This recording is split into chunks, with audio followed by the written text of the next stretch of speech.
अस्सलामुअलैकुम, मैं हूं राजा हसन और आप देख रहे हैं नदीम टीवी। आज मैं आपके लिए लेके आऊँ एक जो फीचर जो व्हाट्सएप की अपडेट में आ चुका है। तो आपने जस्ट क्या करना है, व्हाट्सएप को अपडेट कर लेना है। उसके बाद आप इस फीचर का यूज़ कर सकते हैं। दोस्तों, सबसे पहले मैं यहाँ से व्हाट्सएप को ओपन करता हूँ। ओपन करने के बाद यहाँ पे मैं क्या कर लेता हूँ, ये अपनी चैट को ओपन कर लेता हूँ।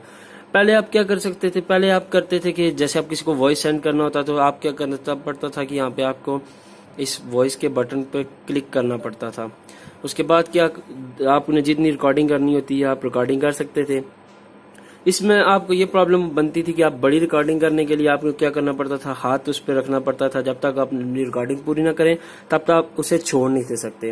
लेकिन जो व्हाट्सएप ने अब जो इसमें नई अपडेट जो फीचर आया है व्हाट्सएप का, आपने क्या करना है, यहाँ से जस्ट इसको क्या करना है, वॉइस को जो प्रेस कर लेना है। प्रेस करने के बाद आपने सिंपली से क्या करना है, स्लाइड अप कर लेना है और यहाँ पे ये क्या हो जाएगा, लॉक्ड हो जाएगा आपका वॉइस।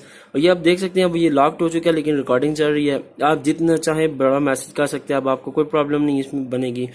और जब आप रिकॉर्डिंग कर चुके हैं उसके बाद आपने क्या करना है, जस्ट यहाँ से इसे क्या करना है, या कैंसिल कर देना, यहाँ से या क्या सेंड कर देना। जब इसे यहाँ से मैं देखिए ये सेंड कर देता हूँ, अब ये रिकॉर्डिंग सेंड होगी। ये थी मेरे पास एक छोटी सी अपडेट जो मैंने सोचा आपके साथ शेयर करता चलूँ। अगर वीडियो पसंद आई इसे लाइक करें, शेयर करें, कमेंट करें। मिलते हैं नेक्स्ट वीडियो में। अल्लाह हाफिज।